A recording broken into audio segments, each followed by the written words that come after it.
Welcome to what should be an enjoyable trip down the rabbit hole of reality, because reality really is the ultimate reality show. We're here to be your guide and show you just how deep and fascinating this rabbit hole can go. It is indeed. This is the Rabbit Hole of Reality radio show. Because our interests cover in such many bases, We snapshot the stories that have caught our eye in the news, technology and science, unexplained mysteries and stories that raise an eyebrow, as well as info that raises serious flags, political banter, as well as looking at history, strange tales, and the world of the fortean, aiming to cover it all, casting light across the whole spectrum of stuff. Whether you are listening in search of knowledge or dipping in for entertainment, we are people just like you, passing on our social commentary on what inspires us and what affects us. So we hope you're doing well today, and welcome back to this is podcast number 2 officially. We've done others, but this is officially podcast number 2. This is officially number 2. I mean, I tell you what, let's actually do a quick rundown of what we got coming up in the show today. So we've got the badger cull, we know we're going to be talking about. Okay, we've got worldwide riots that are expected to continue throughout 2013. We'll explore the reasons behind them. Also, the Burmese rohingya Muslims, kept in squalid detention centres and jail camps with nowhere to go. We've got a double piece on the homeless. So, technology, 3D stage holograms, and their future potentials. In science, we look at the dangers of travelling to the Red Planet and how to participate in the largest science projects around. It's easy and it can be done at home. It can indeed. So, as well as our choice of music and video that is freely available to view, to listen, and to download, today we have Taren and a review of Motherland coming up. In Unexplained, we've got the Doctor who worked for 2 years with 3 extraterrestrial races who speaks out on live TV. And the fortean feature today follows a viral video of an apparent mermaid. Now we delve into the history of mermaid reports and underwater people who apparently gave us language. All this and more coming up. Being like a student of animals and a student of the environment, what do you think about the badger cull? Honestly, there's a whole bunch of different things you have to consider when you look at this. They first proposed the badger cull about a year ago in order to help curb bovine TB. We do know that they've given the go-ahead for 2 trials. They have indeed, yes. Now, it's the trials that started on Saturday, wasn't it? I mean, we're now on Monday. Yeah. But it was the trials that started this past Saturday. But they've sparked a mass rally protest everywhere across the country. It must be said, though, I mean, the science is it's two test places, shall we say, that they'll scale it up if it's necessary, if they get the correct results. So, a two-edged sword here, isn't it? Is that if you potentially they're going to get bovine TB, right? Pretty much. Yeah. Okay, so, and this is also from the badgers and the wild stock, the livestock. Sorry. So they must, if they don't deal with it now, there's going to be a massive TB problem a few years down the line. I get the point. They have to just think about it now, because later on they might have to burn everybody. They might have to kill everything. I do get why they're doing think about it now. Yeah, it's understandable in one way. I mean, in the science they're looking at to support what they're doing, so they have to get rid of about 70% of the badgers in order to curb bovine TB from spreading by only 16%. Yeah, it's really a small amount, isn't it? I mean, like the farming minister, David Heath, he was speaking over the weekend. He says that nobody really wants to kill badgers, but the scientific evidence and the experience of countries tells us that if we do not get on top of bovine TB without addressing the infection in wildlife as well as the domestic cattle. So it's one of those problems where if we don't deal with it, it'll be a problem. If we do deal with it, it's a problem.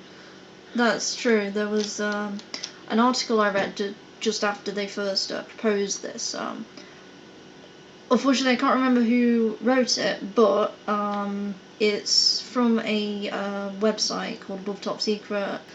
I'm sure if you put in the search engine badger cull, you'll find it about a year ago.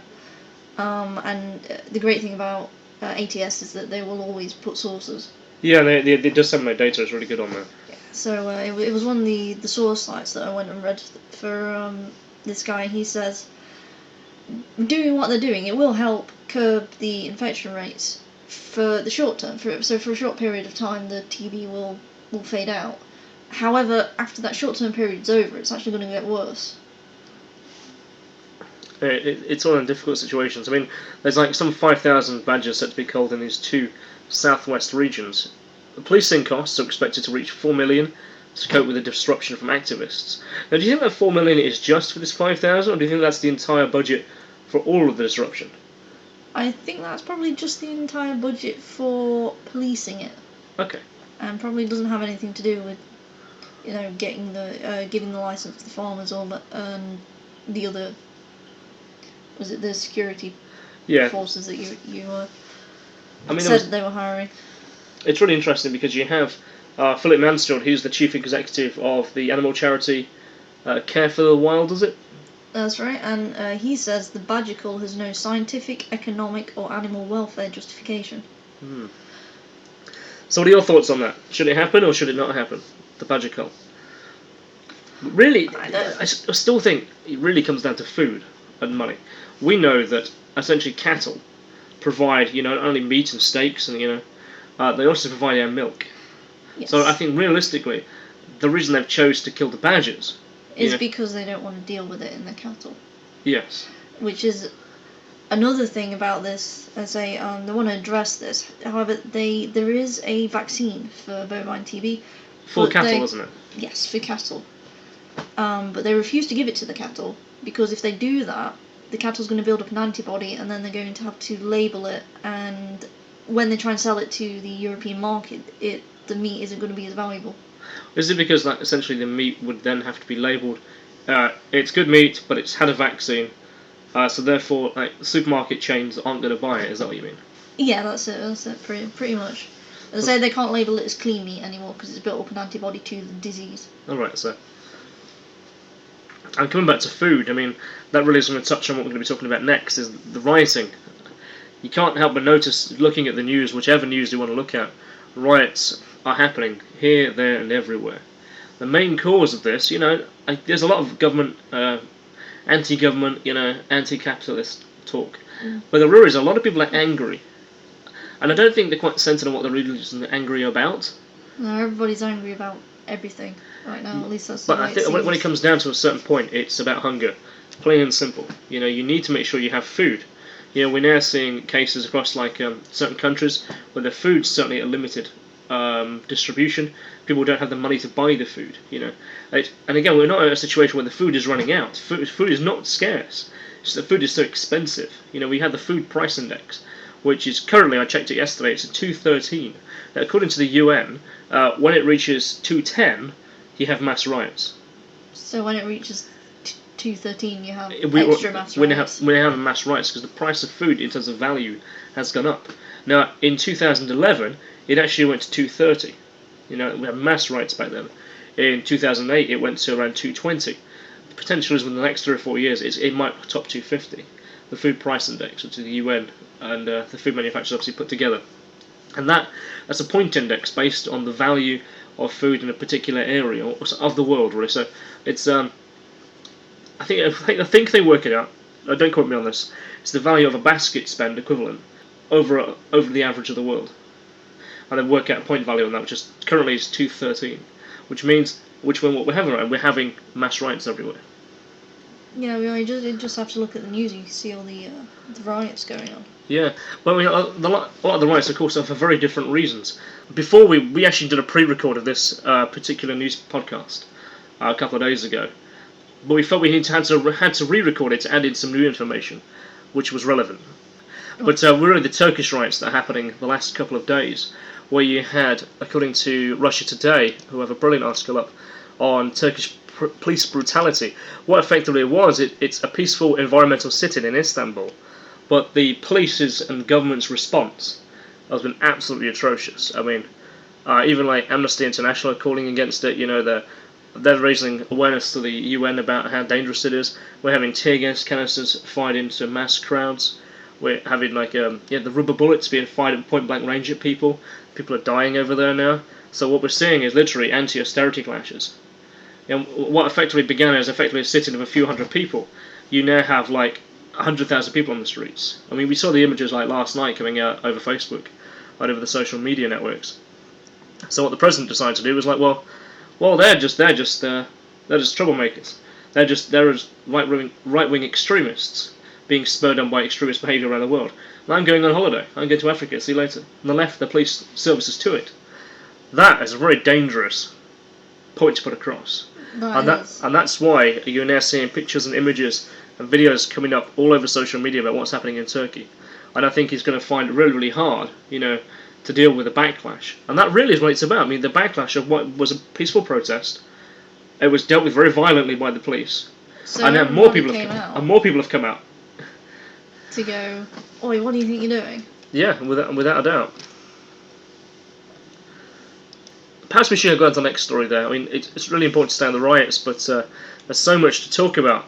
Let's go on to news that Channel 4 broke this week. And really, the best thing probably to do is to show or play a clip so you guys can hear this. This was it's a Channel 4 special report of the Rohingya Muslims who are fleeing Burma, where there's massive Buddhist and Muslim tensions. Violence is forcing families to literally make makeshift overcrowded boats across the sea, which is dangerous in itself, all the way to Thailand, and there's currently no room for them. And let's just play this video so you can get a good idea what's going on. Where is Channel 4? The Hindu Muslims. Here we are.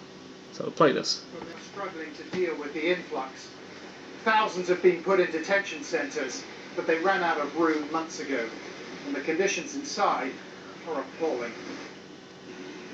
We travelled to a town called Phang Na with members of a Muslim charity. They told us the local immigration lockup was badly overcrowded. We had to film secretly, cameras are banned, and it was clearly an unpleasant place to be. Before we entered, the man in charge told us to protect ourselves. We have to put a mask on. We soon realised why.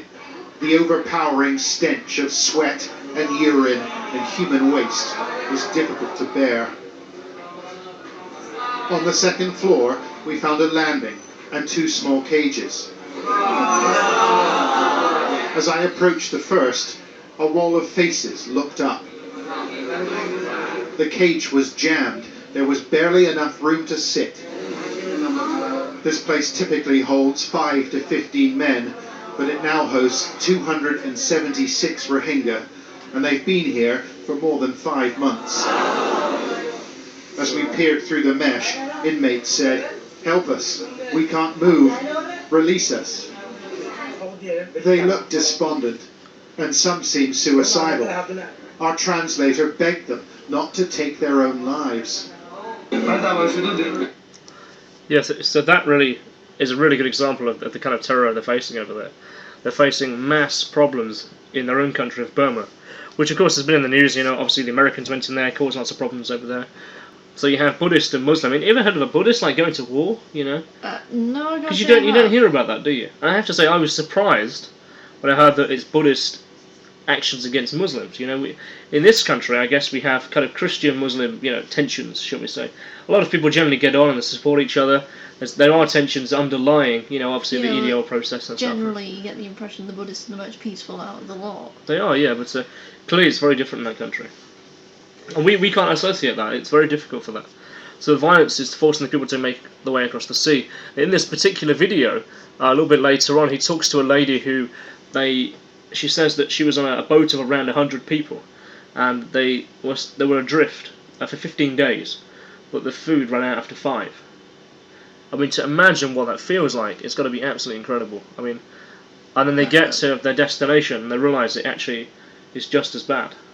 I mean, Thailand is willing to put them up. Possibly worse. Well, China's willing to put them up, but what's happening, they've had to lock them in these detention centres, these jail camps, where they're overcrowded, they're impoverished, they're underfed, they have muscle atrophy, they're wasting away, and no country's going to take them in. No, because a bit later in that article there, they do talk about that Thailand's asked all its neighbouring countries if it can help with taking like Cambodia and Korea and stuff. But none of them are willing to. No, so what's going to happen to them?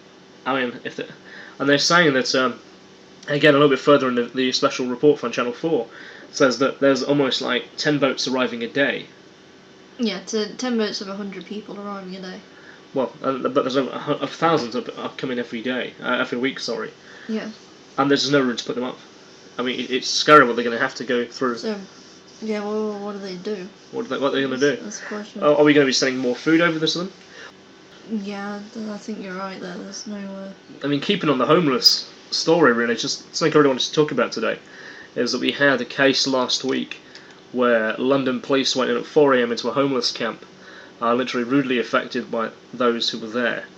I mean, people in a socio-economic crisis are homeless. You know, the people, you know, everyone knows someone who now has lost their job, who can't pay a mortgage, who isn't getting as much wage as they should get.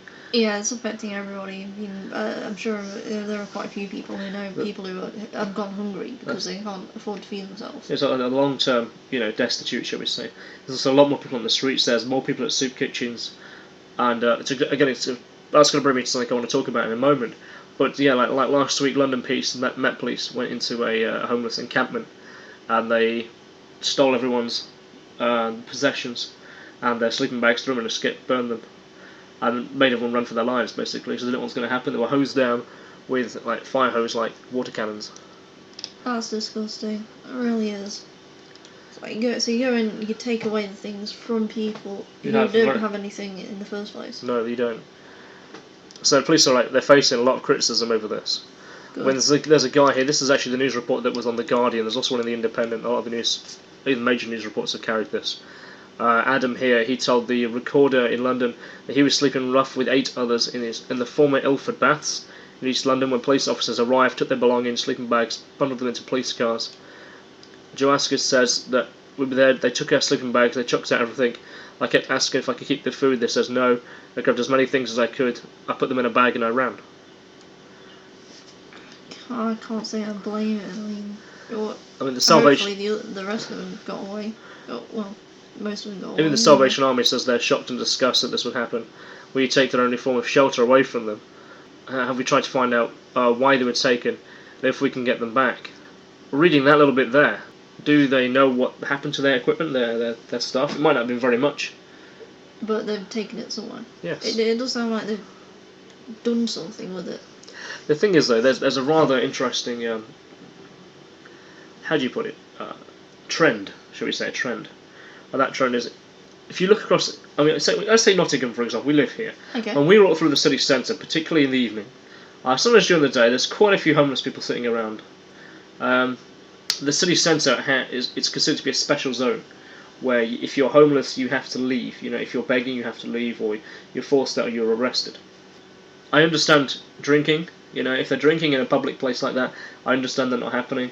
But I also understand if you're begging, perhaps, it's just an appearance for tourists. Yeah. Oh, we don't want the homeless people on our streets. Yeah. So what we're going to do with them? We're going to make them beg only on the back streets where no one passes. We don't want anyone to know how bad the problem is here. Yeah, they're just trying to hide it under the rug. Well, the thing is that there are a lot of support networks in the UK. We are quite fortunate to have them. There actually are a lot of support networks here. People who are homeless and people who are vulnerable. The thing is that even they're now getting stretched to the point of capacity. They are. You just have to look at the food crisis. This is the moment I spoke about earlier where I wanted to bring something in. I contacted Framework this week. I contacted Framework last week. I do apologise. It was last Monday. So it's the Tuesday because last Monday was bank holiday. And previous to that, I've emailed them, and I've never once had a reply for an interview. Not once. I've contacted them 6 times, 3 times their email, 3 phone calls. Phone calls were all redirected, to people who weren't there that day. I mean, I just feel that I was getting bummed around on the phone. The receptionist, she was quite nice about it, but generally she's like, "Oh, could you ring back tomorrow? We have a press person in tomorrow." I rang the next day. "Oh, sorry, they're off today." Well, how come the receptionist was on yesterday, told me they were in today? Surely she'd know the rotors. "Oh yes, we change the rotors daily." "No, sorry, you don't change the rotors daily." I have to say, I was getting a bit annoyed by that, so I haven't bothered to contact them back since. And then I was at work on Friday, and two workers of Framework, complete with their name badges, came through my workplace. So I actually went and spoke to them and says, "Hey, how you doing? My name's Kristian. I'm trying to get in contact with you." And I got the impression from one of them, she knew that I was the person on the phone. Oh, really? I've tried to contact. I got that impression. Maybe they were the receptionist, I don't know. The other person was like, "Yeah, here's a number, here's an address for our press office." We said, "You have a press office? How come your colleagues didn't tell me this on the phone?" And it's like, all I want to do is talk to you, like I said in the emails, about, what's the levels of the people coming to you right now? What's it like on the streets? What kind of things are affecting people? Have you seen an increase? I want to be able to talk about it. I'll do an interview on it. And she says, "Oh, yeah, they'll be willing to talk to you about that." And she gave me another email address to an email address which I have replied to. So I've sent in total 4 emails to them, and still even upon that I've not had a reply. That kind of raises the question: why on earth not? I think when I said that, of course, I will be putting it out, because she asked me where would I be advertising. This is the woman who came in through my story. Yeah. So she says, what would I be doing with the data? I says, well, really, it's actually to promote the fact that what you guys are doing, and also it's obviously to gain, information, so I can communicate that out to people. When I said that essentially I'm a freelance journalist, she got very, very, like, wouldn't say defensive, but she got a bit like, well, I don't think I should be talking to you. And Why not? Well, yeah, but I think maybe she's been given a draft that she shouldn't talk to people about the homelessness situation unless it goes through their press office. Yeah, I suppose it would be like you can only talk about this sort of thing, so don't go and talk to anybody. Yeah, I think it's like, don't put your personal spin on it. It needs to be from a company perspective, so it needs to be huffy fluffy words. Yeah, that does sound like it would probably be that. And on the back of homelessness, there's a major issue happening in Hungary right now. This is happening in quite a few other countries, actually. Before I come to the Hungary one, let's talk about what we saw in a documentary. I believe it was, I don't know if it was Panorama, but I feel it was a BBC documentary.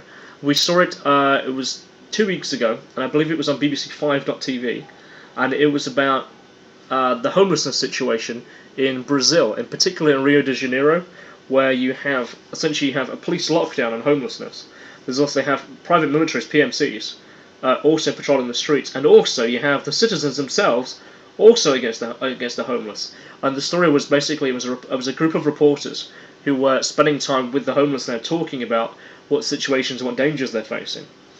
I remember that, because they went out and they actually went and lived with the homeless people. They did, at yes. the time. They went and lived in like the sewers and that, because they couldn't stay out on the streets because people and the military and the citizens would come over and shoot them. Yeah, literally, they were shooting them on the street and get rid of them. They were talking about how the forces what are coming after them. They would drop grenades and flash bombs and fire bombs down the drains, and they would intentionally flood them on purpose when they knew that people were down there. And that's just, It's appalling. absolutely. It's disgusting. It really is. So coming back to this, in Hungary, where they're criminalizing homelessness. If you're homeless on the street, it is against the law. So we now have a report from The Guardian that again says this as well. Al Jazeera gave a brilliant interview with some homeless people over there what are facing this. Let's just play this. A line of poor and homeless people queue at a soup kitchen in central Budapest. Their numbers are increasing as austerity bites. The government's response has been to make sleeping rough a criminal offence, punishable with prison. For Dula Balog, a homeless activist, and people like him, it's a terrifying prospect. This is terrible, and this is humiliating. They want to fine and jail poor people. This doesn't make sense. The crackdown on the homeless isn't the only hardline policy here that's alarming officials in the European Union and the United States. The Constitutional Court has had its powers curbed, and opposition voices are finding it increasingly difficult to make themselves heard. Yeah, so what we're finding is that people talking out about this homelessness criminalisation are actually losing their power to talk about it. The review by Al Jazeera on there talks about how there's now one independent radio show. Everything else is state-owned now. But it's struggling by the courts to stay on the air. They've had a 2-year legal case, and they're the only ones talking about the terrifying prospect the homelessness they're facing in Hungary. Everything else is state-owned, everything else is state-controlled, apart from this one court. So this one radio station. And again, this is just because they don't want anybody to know about it. Yeah. They just want to sweep it under the rug and say, like, everything's fine, we'll get rid of all these people who are hungry and you don't have to know how we're doing it. Yes, and we'll just make them disappear. Yeah, that's... That kind of makes you think of 1984, doesn't it? It does actually. Yeah, the proletariat. Yeah, we'll just make people disappear. We'll just make people disappear. Yeah. But let's see what. Let's bring it back. Take it from homelessness and the badger cull. Let's take it to another level. This is a US judge receives a 28-year jail term for his role in a Kids for Cash kickbacks. Now, this is a guy who is a United States judge, and he basically was found to be taking bribes for putting people into jail. These people were aged 10. Yeah, we're putting kids, into jail. Now we have to bear in mind that in America, all the prisons are not state-owned; they're private companies. So therefore, it's in their interest to have more people in their prisons. Therefore, they make more money from the government giving them, X amount of money per prisoner. It's in their interest that they have people in jail. And this particular judge was changing cases effectively for profit. He'd taken over £2 million in bribes in various cases, and was intentionally putting kids in jail. So he was intentionally putting children into jail just so that he could get the money for doing it. Yes, because he basically was getting paid off to do this. I think that is absolutely atrocious. We're also following stories, particularly what the UK columnist highlighted, that kind of thing is happening here too. And these people aren't coming to justice. So I am relieved to know that at least one of these people, who is considered to be, a headline guy, considered to be a ringleader of a group of other judges and a group of other. But yeah, this is it's almost like a ray of hope in a sense, against that system where we're putting people in jail who don't need to be there. So in this way, when people see the story, they won't feel so bad coming out if they know somebody who's doing that. No. Maybe it's probably let's throw this advert in here then, and we'll come back after the break with a look at science and technologies. Technologies such as the 3D holograms on stage, and NASA's Curiosity rover, as the interesting information that it's found, as well as much more, including science that you can do at home. And we'll kind of come back later with reviews of Motherland and tracks by one of our friends called Taren. So more on that when we come back.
And we're back this side of the break. How you guys doing? Hope you enjoyed that. That was Lindsay Stirling's Transcendence. Lindsay Stirling has given us permission to use her music very nicely, as long as we pop her website. So lindsaysterling.com. They head over to a YouTube video, and currently she's actually touring the UK. It's awesome. Oh, excellent. So music, technology, science, and so on. Lots of science going on. Lots of technology coming on at the moment. So, have you seen the Les Dawson, the show that wasn't on Saturday? You know, I didn't see it myself, but I did read about it, and I read about it actually on the BBC website, how they constructed it, and I thought I was really impressed by this. I mean, I love technology as it is. It was done by a company called Musion. They're a London-based studio, and they've kind of taken the world by storm, bringing back a new, rather an old technology, in fact. Do you know what's called Pepper's Ghost? I can't say I do. Well, you should know about it. If you're a paranormal investigator, you should know exactly how Pepper's Ghost is done. It's effectively when they were filming. So when they used to show theatre shows in the Victorian times, they used Pepper's Ghost technique, and that is, you would have a stage under the stage that the public could see. So the public could not see the stage at the bottom. They used a mirror or reflective surface, and then on the stage itself at a 45-degree angle, you essentially would have a sheet of glass or a thin pursed black plastic. Now, the idea is that the light is behind the actor under the stage. It hits them, hits this mirror, and they appear on stage. Appears to be like a semi-transparent form. So like a hologram? It looks exactly like a hologram. Anyone who looks at it, you go, my god, that's a three-dimensional hologram. And that's exactly what Musion said it in the interview on the BBC, saying, well people call it a hologram because it looks like it. It's not, but that's what we say it is because that's what people say it is. It was quite funny about it. That's the best way to describe it, I suppose. It is, yeah. So, I mean, having three-dimensional virtual presences on a stage, you know, you can even have a real actor next to them, and you wouldn't be able to tell the difference, because in terms of the public viewing it, you know, in terms of how the audience sees it and how, you know, looking at the stage, it looks like they really are there. So does that mean you could have one guy who, like, say he doesn't